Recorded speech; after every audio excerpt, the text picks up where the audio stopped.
সিলেট, উনি আবার হাফ সিলেটি, কাজে এখানে আমরা 1.5 জন 1+0.5।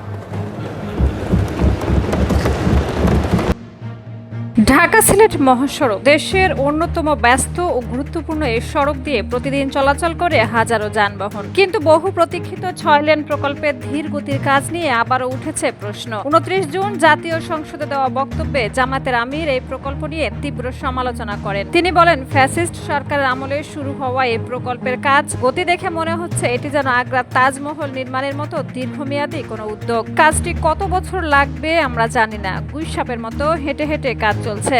এরপর তিনি প্রধানমন্ত্রীকে উদ্দেশ্য করে বলেন, সম্প্রতি প্রধানমন্ত্রী নিজেও এই মহাসড়ক দিয়ে সফর করেছেন এবং রাস্তার বাস্তব অবস্থা দেখেছেন। ওই রাস্তা দিয়ে চলতে গেলে বঙ্গোপসাগরে গিয়ে ঢেউ দেখার প্রয়োজন নেই, রাস্তার অবস্থাই যেন ঢেউয়ের মতো। এই বক্তব্যের মাধ্যমে তিনি দ্রুত প্রকল্প শেষ করার দাবি জানান এবং বলেন, জনগণের দুর্ভোগ কমাতে সরকারের কার্যকর পদক্ষেপ প্রয়োজন।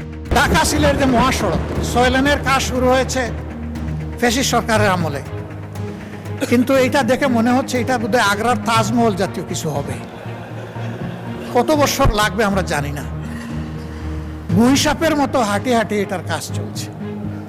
প্রধানমন্ত্রী নিজেও কিন্তু এটা এক্সপেরিয়েন্স করেছেন, তাকে ধন্যবাদ।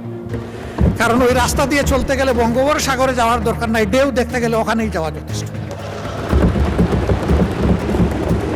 এর একটা অবসান চাইছিলেন বসে, আমি আপনার মাধ্যমে দৃষ্টি আকর্ষণ করলাম। তিনি আরো বলেন, যোগাযোগ মন্ত্রী আছেন, তিনি যেন মন খারাপ না করেন। সমালোচনা করার জন্য নয়, জনগণের স্বার্থে তাকে সহযোগিতা করার উদ্দেশ্যে বিষয়টি বলেছি। শুধু ঢাকা সিলেট মহাসড়ক নয়, একই সঙ্গে দেশের দক্ষিণ পশ্চিম অঞ্চলের দীর্ঘদিনের জলাবদ্ধতার সমস্যাও সংসদে তুলে ধরেন তিনি। তার ভাষায়, যশোর, খুলনা ও সাতক্ষীরার বিস্তীর্ণ এলাকা বছরের পর বছর ওয়াটারলকড অবস্থায় রয়েছে। এতে কৃষি, মৎস্য, যোগাযোগ ব্যবস্থা এবং সাধারণ মানুষের জীবনযাত্রা মারাত্মকভাবে ক্ষতিগ্রস্ত হচ্ছে। তিনি সরকারের প্রতি আহ্বান জানিয়ে বলেন, উন্নয়ন প্রকল্প শুধু ঘোষণা করলেই হবে না, নির্ধারিত সময়ে কাজ শেষ করে জনগণকে তার সুফল পৌঁছে দিতে হবে। এদিকে ঢাকা সিলেট 6 লেন প্রকল্প দেশের অন্যতম বড় অবকাঠামো প্রকল্প হিসেবে বিবেচিত। প্রকল্পটি সম্পূর্ণ হলে রাজধানীর সঙ্গে সিলেট অঞ্চলের যোগাযোগ আরো দ্রুত, নিরাপদ ও আধুনিক হবে বলে আশা করা হচ্ছে। তবে দীর্ঘসূত্রতা নিয়ে সাধারণ মানুষের মধ্যেও বাড়ছে অসন্তোষ।